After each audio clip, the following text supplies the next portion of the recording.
हर खबर कुछ कहती है, सिर्फ उतना नहीं जितना हम समझते हैं, उससे कहीं ज्यादा, उससे कहीं आगे।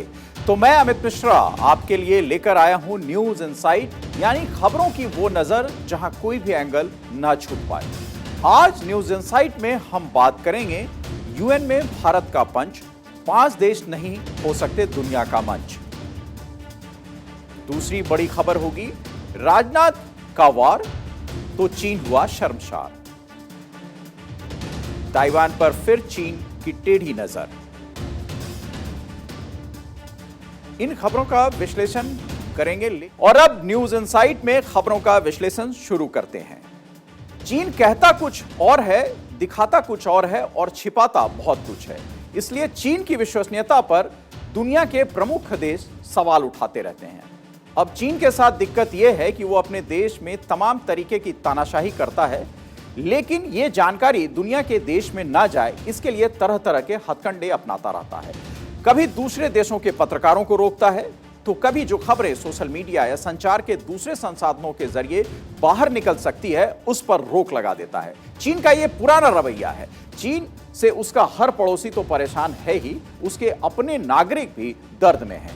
चीन में अपने नागरिकों पर इतने प्रतिबंध लगा दिए गए हैं कि वो ठीक से सांस तक नहीं ले पा रहे हैं। यानी हकीकत जो चीन दुनिया को दिखाता है उससे बहुत अलग है।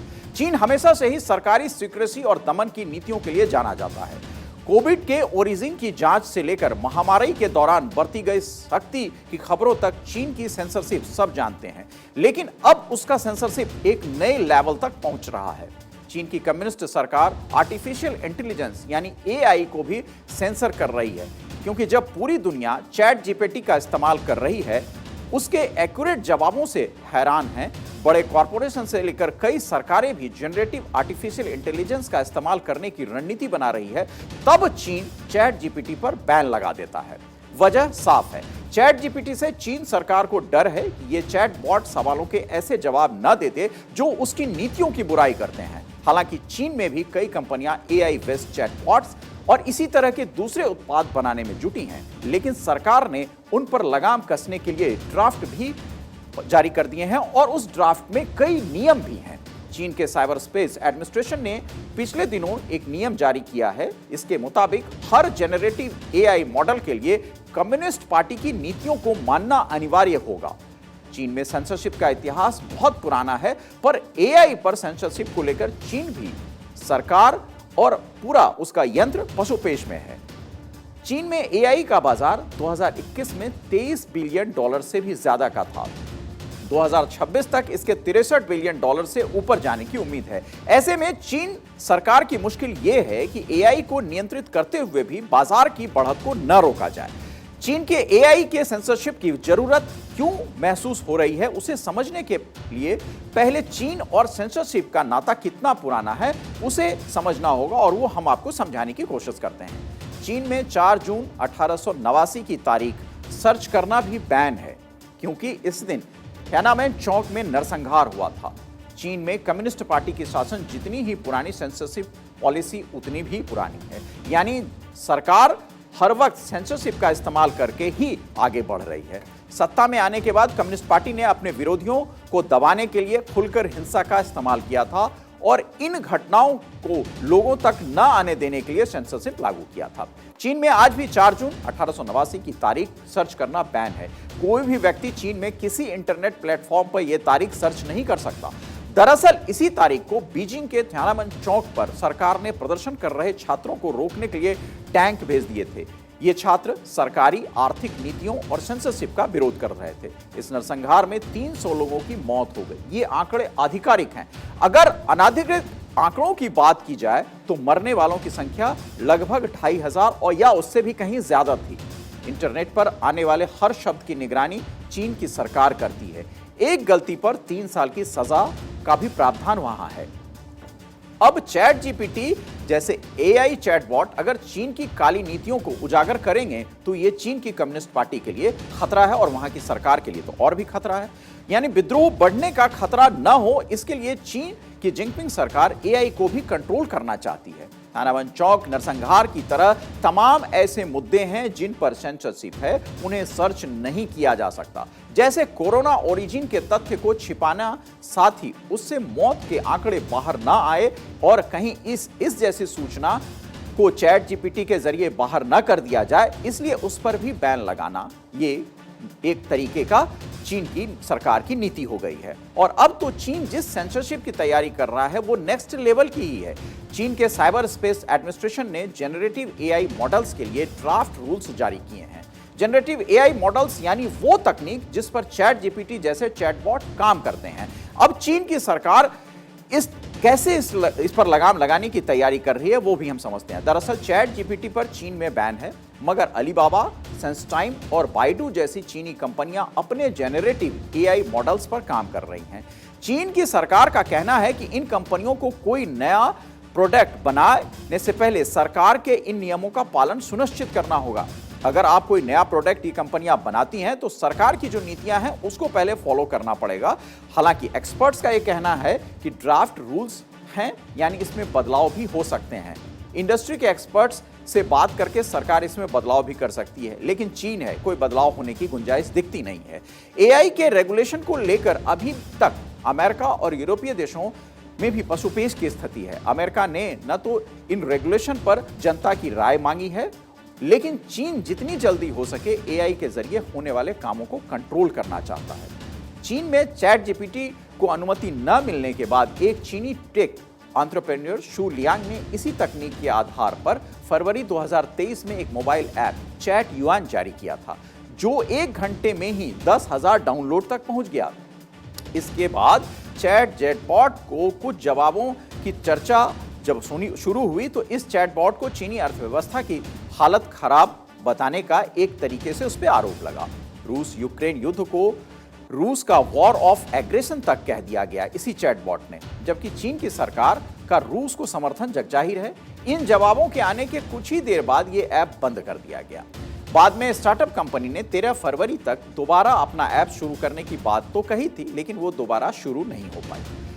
चीन की अर्थव्यवस्था पहले ही कोविड के झटकों से कमजोर है। ऐसे में एआई को सरकार निवेश का एक बड़ा केंद्र मान रही है। 2021 में चीन में एआई का बाजार 23.196 बिलियन डॉलर यानी करीब 1.91 लाख करोड़ रुपए का था। उम्मीद जताई जा रही थी कि 2026 तक यह बढ़कर 61.855 बिलियन डॉलर यानी करीब 5 लाख करोड़ तक पहुंच जाएगा।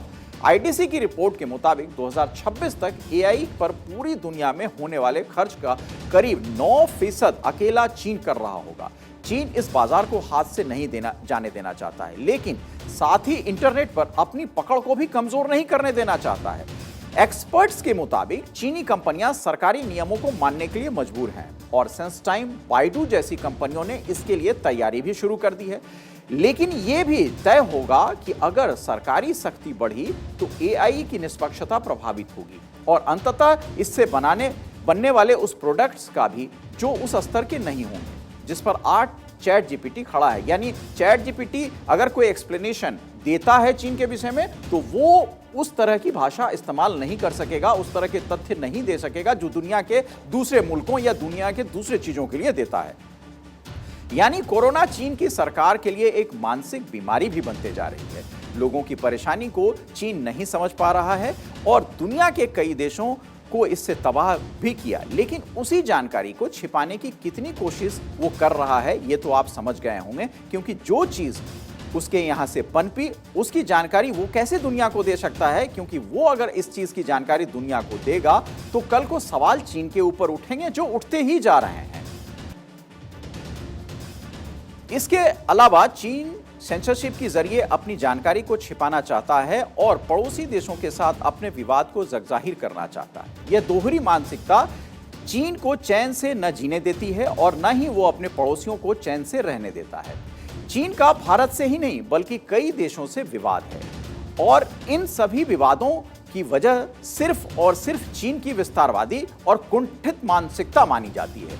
दक्षिण चीन सागर पर चीन अपना आधिपत्य जताता है, जिसकी वजह से वो समय समय पर दादागिरी भी दिखाता रहता है और इसी तरह एक बार फिर से चीन ने दादागिरी दिखाई है। इस बार चीन ने फिलीपींस का एक जहाज रोक लिया है, जिसके बाद दोनों देशों के बीच तनाव बढ़ गया है।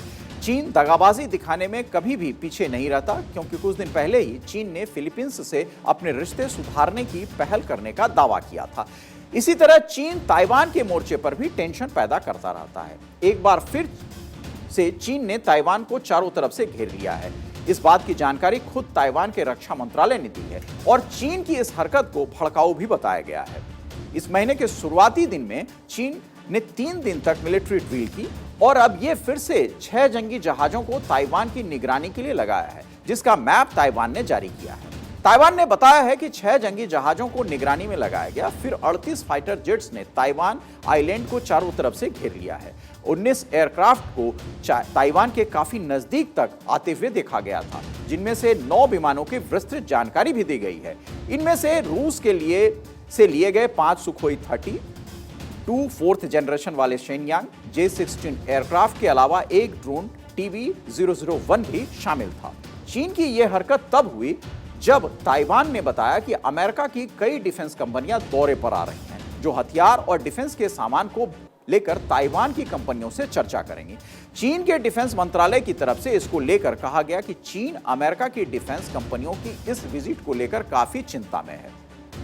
चीन ने अमेरिका की मिलिट्री इंडस्ट्रियल कॉम्प्लेक्स को लेकर कहा कि ये दुनिया में हथियार बेचकर अपने मुनाफे के लिए युद्ध निर्यात करते हैं, यानी ये हथियार बेचने के लिए युद्ध करवाते हैं। इन्हें ताइवान बुलाना भेड़ियों को अपने घर बुलाने जैसा है। ऐसा करने से ताइवान में खतरा बढ़ेगा। एक और जानकारी दे दें कि अमेरिका ताइवान के मिलिट्री इंडस्ट्रियल कॉम्प्लेक्स के संबोधन की शुरुआत प्रशांत महासागर में अमेरिकी नेवी के कमांडर रह चुके स्टीवन रूडर करेंगे, जिससे एक बार फिर से ताइवान के मोर्चे पर टेंशन बढ़ने के आसार हैं, क्योंकि चीन नहीं चाहता है कि ताइवान किसी भी तरह से डिफेंस सेक्टर में मजबूत हो। चीन ने 8 अप्रैल को ताइवान के फुजियान प्रांत के पिंगटन आइलैंड के पास 4 इलाकों में मिलिट्री ड्रिल शुरू की थी। 3 दिन की ड्रिल में कुल 172 चीनी फाइटर जेट्स ने उड़ान भरी थी। इस दौरान चीन की पीपल्स लिबरेशन आर्मी PLA ने लाइव गोला बारूद का इस्तेमाल किया था। दरअसल चीन ताइवान की राष्ट्रपति सांग इंग वेन की अमेरिका के स्पीकर मैकार्थी से मुलाकात के बाद भड़का हुआ था। चीन ने 2 अमेरिकी संस्थाओं पर भी बैन लगा दिया था। रिपोर्ट्स के मुताबिक इन्हीं 2 संस्थाओं ने राष्ट्रपति सांग इंग वेन की अमेरिकी यात्रा की प्लानिंग की थी। इन संस्थाओं में कैलिफोर्निया की रोनाल्ड रीगन लाइब्रेरी भी शामिल है। चीन का साफ कहना है कि जो देश चीन के साथ राजनयिक संबंध बनाए रखना चाहते हैं, उन्हें ताइवान के साथ अपने औपचारिक संबंधों को बदलना होगा। ताइवान चीन से करीब 160 किलोमीटर दूर समुद्र के बीच बसा है। ताइवान आइलैंड ऐसी जियोपॉलिटिकली भी काफी महत्वपूर्ण पोजीशन पर है, इसलिए ताइवान पर चीन कब्जा करना चाहता है और अमेरिका ऐसा हरगिज नहीं होने देना चाहता है, क्योंकि दोनों देशों के हित यहां आपस में टकराते हैं। अमेरिका सुपर पावर है और चीन इस क्षेत्र में अमेरिका की चौधराहट पर आंखें लाल करता है। उधर दूसरी तरफ चीन और भारत को लेकर जो बातचीत चीन की तरफ से शुरुआत की गई है, उस पर भी चर्चा कर लेते हैं। चीन की भारत के साथ पिछले दिनों जो संबंधों में कड़वाहट थी, उसमें कुछ नरमी दिखी है, लेकिन यह नरमी उतनी नहीं हुई है जितनी उम्मीद थी, क्योंकि सीमा पर तनाव है और भारत पहले से सीमा की बात करता है, उसके बाद व्यवसाय की। दिल्ली में संघाई कोऑपरेशन ऑर्गेनाइजेशन SCO के डिफेंस मिनिस्टर्स की मीटिंग चल रही है। भारत के रक्षा मंत्री राजनाथ सिंह इसकी अध्यक्षता कर रहे हैं, जिसमें पाकिस्तान को छोड़कर सभी सदस्य देशों के रक्षा मंत्री मौजूद हैं, जबकि पाकिस्तान के रक्षा मंत्री वर्चुअली शामिल हुए हैं। राजनाथ सिंह ने अपने शुरुआती भाषण में कहा कि SCO के देशों के बीच सदियों से सांस्कृतिक संबंध हैं। हमने वस्तुओं से लेकर विचारों तक एक दूसरे के साथ बांटा है। बदलते समय के साथ हम अपने संबंधों को मजबूत करने की कोशिश कर रहे हैं। SCO एक मजबूत क्षेत्रीय संगठन के तौर पर उभर रहा है। राजनाथ सिंह ने आतंकवाद के मुद्दे पर पाकिस्तान को इस बड़े मंच पर खूब धोया। राजनाथ सिंह ने कहा कि सभी SCO देशों के पास सामूहिक रूप से आतंकवाद से लड़ने का अवसर है। ये आवश्यकता भी इस वक्त की हो गई है, क्योंकि आतंकवादी क्राउड फंडिंग और सोशल मीडिया जैसे विभिन्न टूल का इस्तेमाल कर रहे हैं। सभी SCO के देशों ने यह मुद्दा काफी महत्वपूर्ण समझा और उसके लिए सहमति भी जताई। पाकिस्तान के एक सदस्य हैं, जैसा कि चीन है, तो आतंकवाद पर कार्रवाई करनी चाहिए, ये राजनाथ सिंह की तरफ से कहा भी गया। माना जा रहा है कि राजनाथ सिंह ने आतंकवाद को लेकर जो कहा, उसके निशाने पर पाकिस्तान था और जिन्होंने जिस तरह आतंकवाद का मुद्दा उठाया है वो चीन के लिए भी खुलकर पाकिस्तान का समर्थन करने से उसे रोकता है। राजनाथ सिंह ने आतंकवाद के मुद्दे पर जब पाकिस्तान पर बिना नाम लिए हमला बोला तो एक दिलचस्प वाकया भी हुआ। पाकिस्तान के रक्षा मंत्री मलिक अहमद खान ने भौएं चढ़ाते हुए कहा कि पाकिस्तान आतंकवाद से लड़ रहा है, तो फिर आतंकवाद की परवरिश क्यों कर रहा है, यह सवाल उठ जाता है।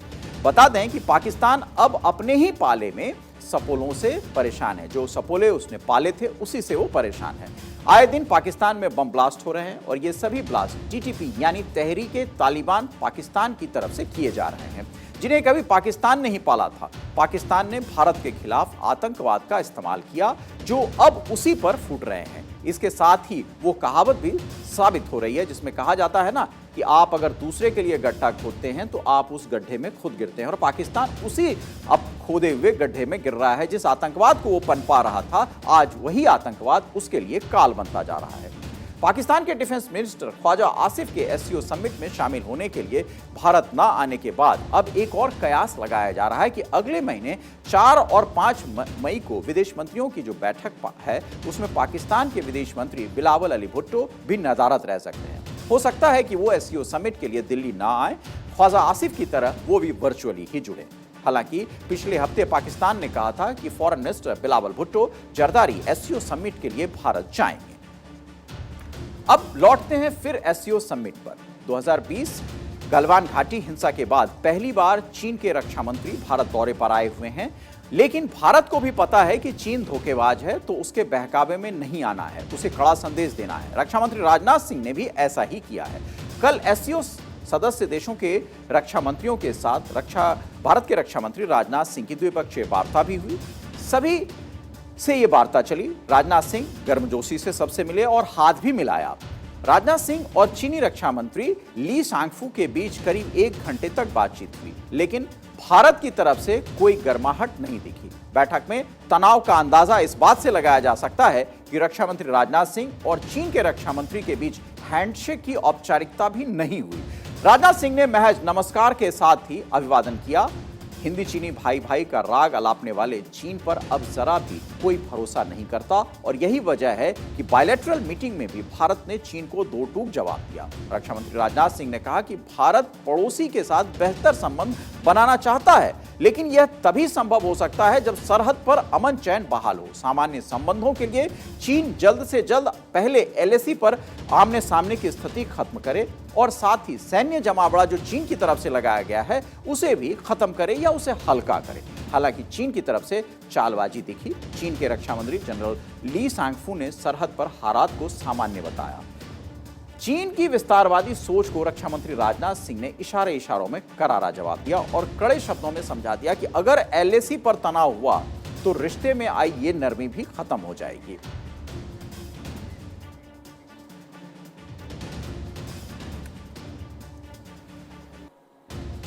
तो चीन के बाद अब हम चलते हैं संयुक्त राष्ट्र सुरक्षा परिषद यानी यूएनएससी की अस्थायी सदस्यता और उसकी वीटो पावर को लेकर। और वो वीटो पावर की खबर चर्चा में इसलिए है कि भारत ने एक सख्त संदेश दिया है। भारत के स्थायी मिशन के काउंसलर प्रतीक माथुर ने दो टूक शब्दों में कहा है कि या तो वीटो के अधिकारों को समाप्त कर दिया जाना चाहिए या फिर नए सदस्यों को भी अधिकार मिलना चाहिए। उन्होंने आगे कहा कि वीटो का इस्तेमाल करने का विशेष अधिकार केवल 5 देशों के पास है, जो कि द्वितीय विश्व युद्ध की मानसिकता को आगे बढ़ाता है। साथ ही कहा कि वीटो के इस्तेमाल को लेकर पिछले 75 साल से अधिक समय में सभी 5 स्थायी सदस्यों ने अपने अपने राजनीतिक हित साधने के लिए वीटो का इस्तेमाल किया है। वीटो का इस्तेमाल नैतिक दायित्वों से नहीं बल्कि राजनीतिक विचारों से प्रेरित होता है। जब तक ये अस्तित्व में है, वीटो का अधिकार रखने वाले सदस्य देश ऐसा ही करते रहेंगे, भले ही कितना भी नैतिक दबाव क्यों न हो। संयुक्त राष्ट्र में संघ में भारत के अस्थायी मिशन के काउंसलर प्रतीक माथुर ने क्या कुछ कहा, पहले हम आपको वो सुनवाते हैं। वीटो का इस्तेमाल नैतिक दायित्वों से नहीं बल्कि राजनीतिक विचारों से प्रेरित होता है। जब तक यह अस्तित्व में है, वीटो का अधिकार रखने वाले सदस्य देश ऐसा करते रहेंगे, भले ही कितना भी नैतिक दबाव क्यों न हो। मतदान के अधिकार को लेकर या तो सभी देशों के साथ एक जैसा व्यवहार किया जाना चाहिए या फिर नए स्थायी सदस्यों को भी वीटो दिया जाना चाहिए। हमारा मानना है कि नए सदस्यों को जोड़ने से परिषद के काम पर कोई प्रभाव नहीं पड़ेगा। आप प्रतीक माथुर को सुन रहे थे। आपने कई बार वीटो पावर का नाम सुना ही होगा। वीटो पावर काफी चर्चित रहा है, जिसका समय समय पर इस्तेमाल भी होता रहा है।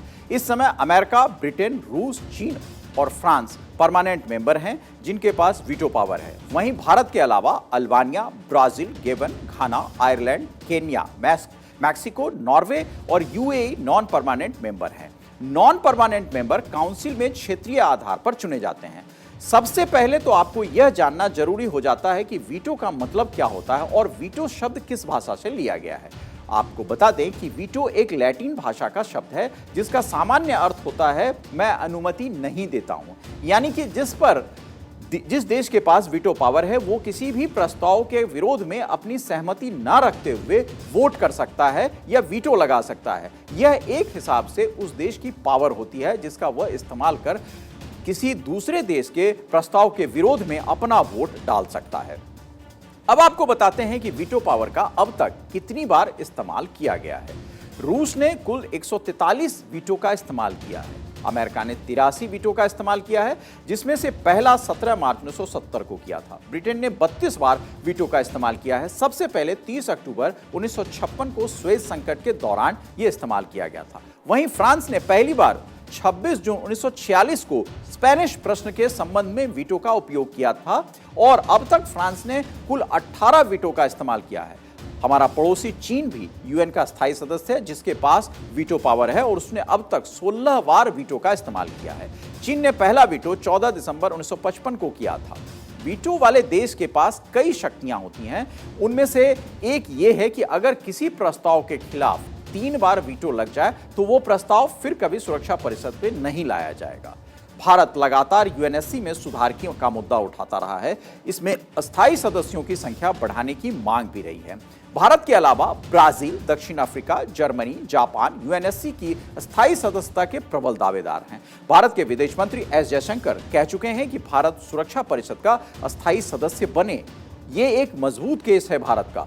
परिषद में सुधार की आवश्यकता पर व्यापक वैश्विक सहमति है क्योंकि यह दुनिया की वास्तविकताओं को नहीं दर्शाता। भारत लगातार वीटो पावर के लिए कोशिश भी कर रहा है। ऐसे में यह जानना जरूरी है कि यह पावर कैसे मिलती है किसी देश को।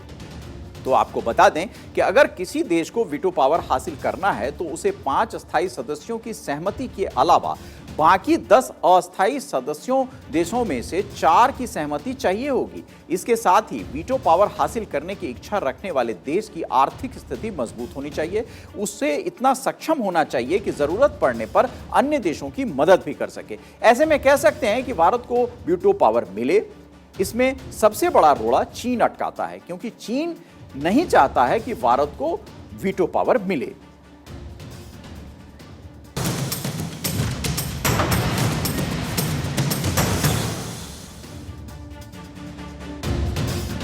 एक बार फिर न्यूज इनसाइट में आपका स्वागत है। आप जानते हैं कि आतंकवाद का जनक पाकिस्तान है। आपको बता दें कि उसी तरह खालिस्तान का जनक ब्रिटेन रहा है। खालिस्तानियों को कुछ भी करने की छूट और भारत के लिए जहर उगलने वाले खालिस्तानियों को डोनेशन ब्रिटेन समेत कुछ यूरोपीय देश देते हैं, जिसका नतीजा यह हुआ कि खालिस्तान ने ब्रिटेन में जड़ें जमा ली। ऐसी जड़ें कि अब खालिस्तानियों पर कार्रवाई करने में भी ब्रिटेन को डर लग रहा है।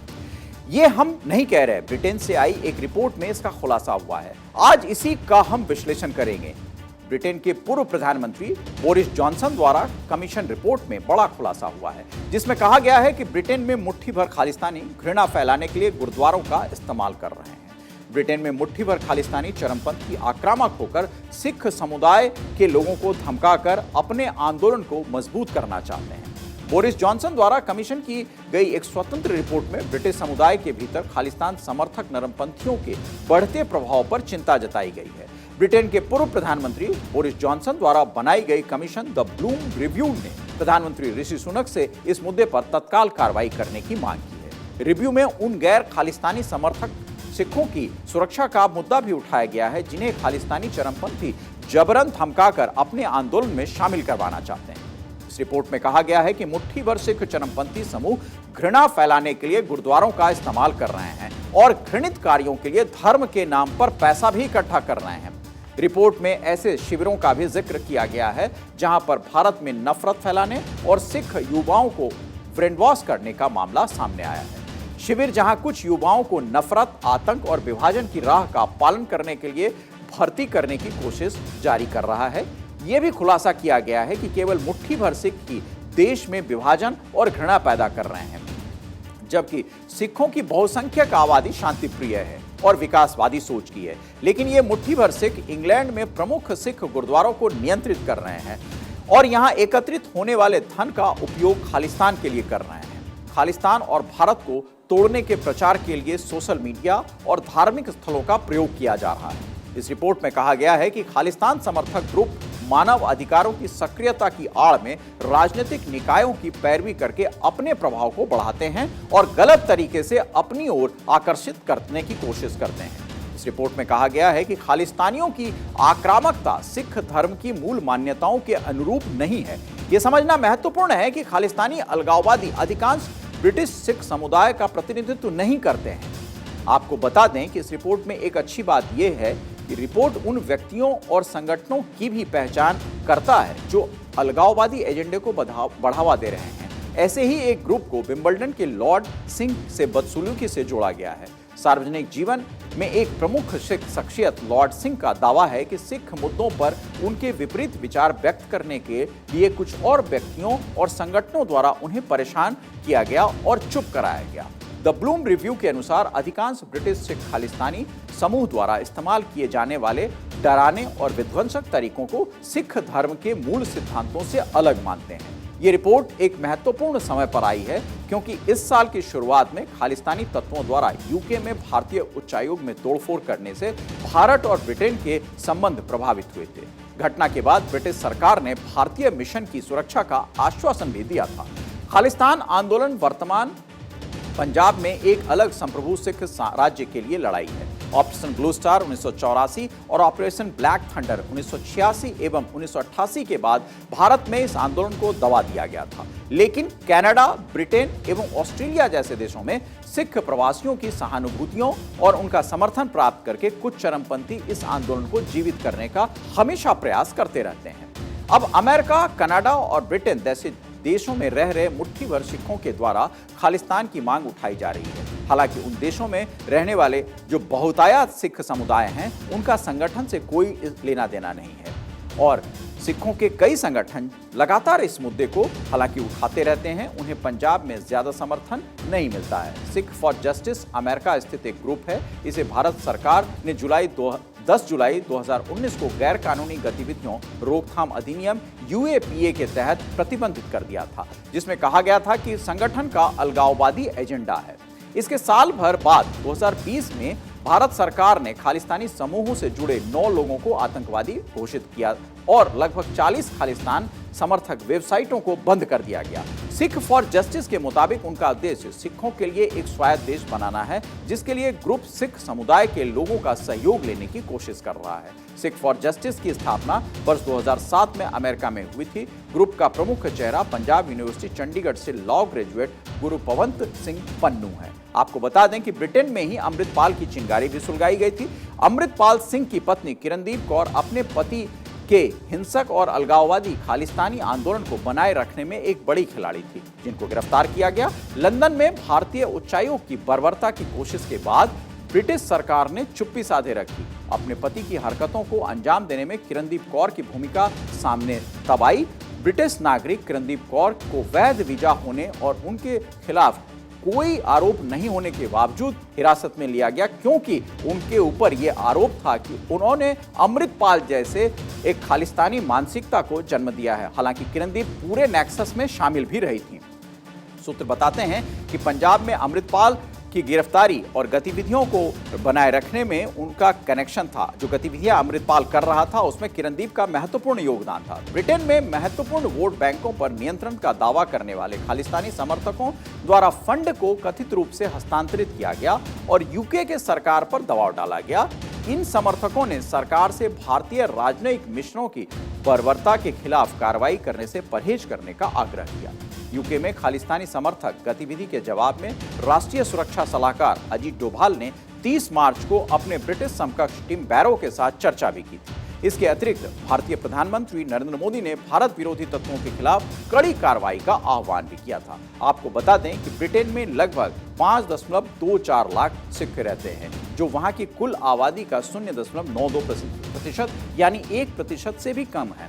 सिख समुदाय में कुछ अलगाववादी सारे सिख समुदाय की बेइज्जती करवा रहे हैं और इस पर सिख समुदाय को भी गौर करना चाहिए और खास तौर से ये जो रिपोर्ट इस वक्त आई है उस पर ब्रिटिश प्रशासन और ब्रिटिश प्रधानमंत्री को बहुत गौर करने की जरूरत है ताकि भारत के साथ उनके रिश्ते अच्छे रह सकें।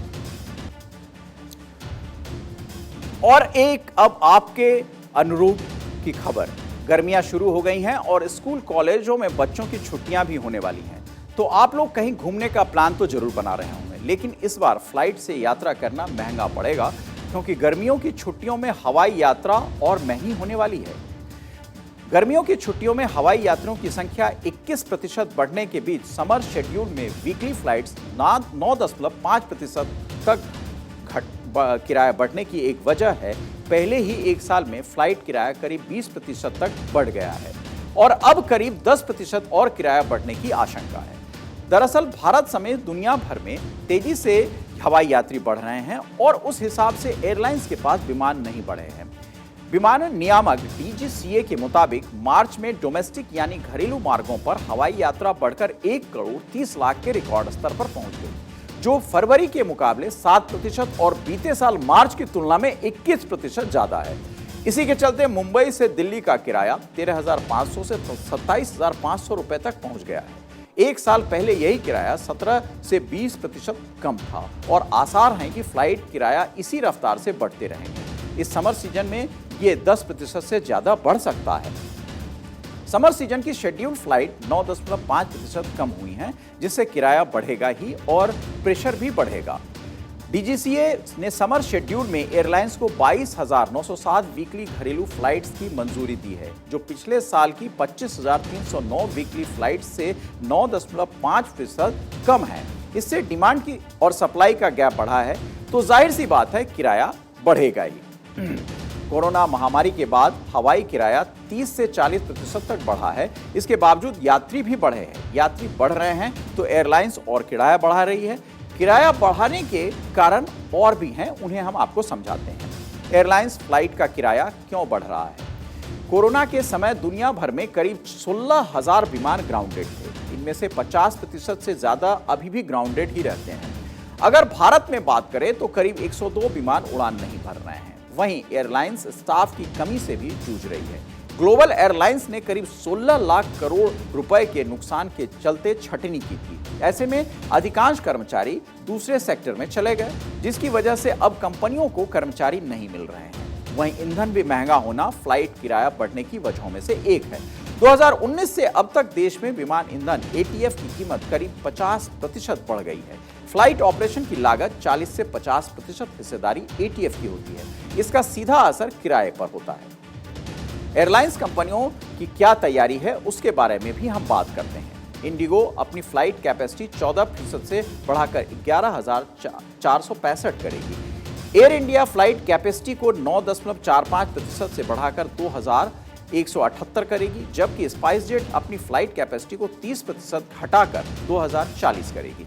ज्यादा मांग होने से दाम बढ़ता ही है, तो यात्रियों की संख्या ज्यादा होने से हवाई किराया तो बढ़ेगा ही। अगर आप छुट्टियों पर फ्लाइट से कहीं जाना चाहते हैं तो आपको अपना बजट एक बार फिर से रीचेक करना पड़ेगा, फिर से बजट बनाना पड़ सकता है, क्योंकि फ्लाइट का जो खर्चा है वो हमने आपको बताया वो ज्यादा होने वाला है।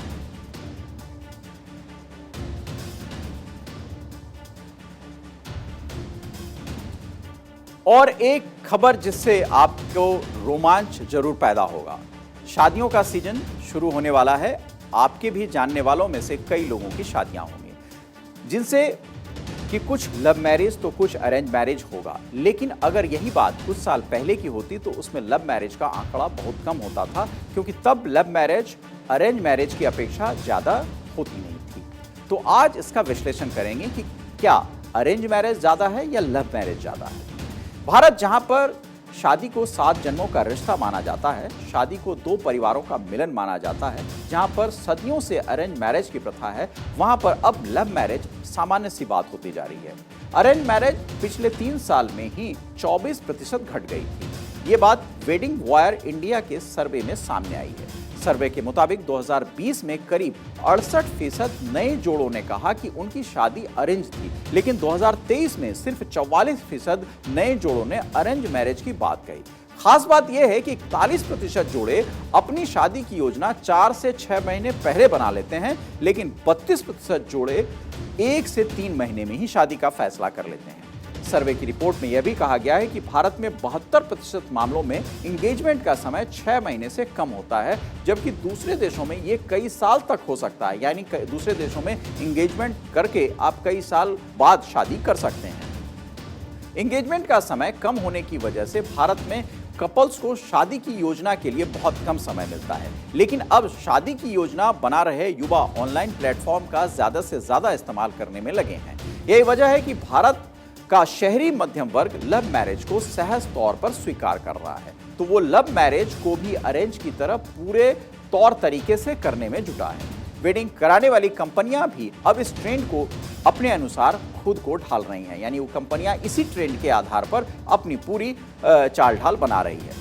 लव मैरिज करने वाले जोड़े अपनी शादी को भव्य बनाना चाहते हैं। उन्हें लगता है कि शादी एक बार होती है तो उसकी यादें सहेज कर रखनी चाहिए, इसलिए उस पर खर्च भी करते हैं, जिसके लिए अब कपल अपनी शादी की बजटिंग से वेंडर ढूंढने का सारा काम ऑनलाइन कर रहे हैं। वेडिंग के लिए ऑनलाइन प्लेटफॉर्म का इस्तेमाल करने में 11% की बढ़ोतरी हुई है।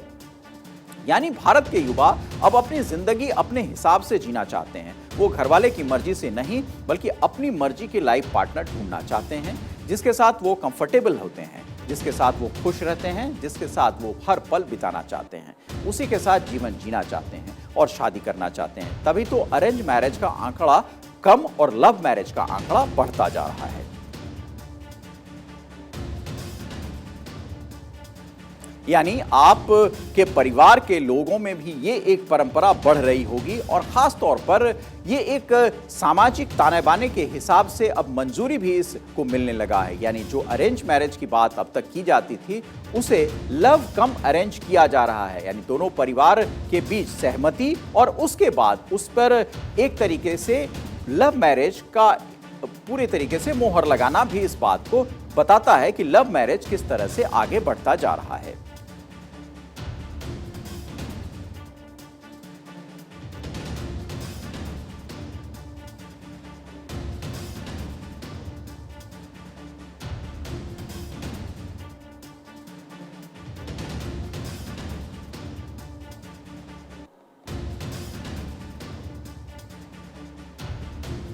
तो आपने देखा कि किस तरह से भारतीय परिवार और के बीच भी, दोनों परिवार के बीच लव मैरिज को लेकर सहमति बनती जा रही है। पहले ये चीज़ें नहीं होती थी और पहले भारतीय परिवार अमूमन अरेंज मैरिज को ही प्राथमिकता देते थे और जहां पर परिवार की सहमति होती थी और जो युवा कपल्स हैं उनकी सहमति उस हिसाब से नहीं मानी जाती थी। यानी परिवार, अगर दो परिवारों ने चाहा तो फिर आपस में रिश्ते बन सकते थे, यानी आपस में शादी हो सकती थी। लेकिन अब उसकी जगह लव मैरिज ने ले ली है, क्योंकि युवा कपल्स अगर नौजवान हैं तो वो अपनी पसंद अपने हिसाब से करते हैं और फिर परिवार की उसकी सहमति मिलती है।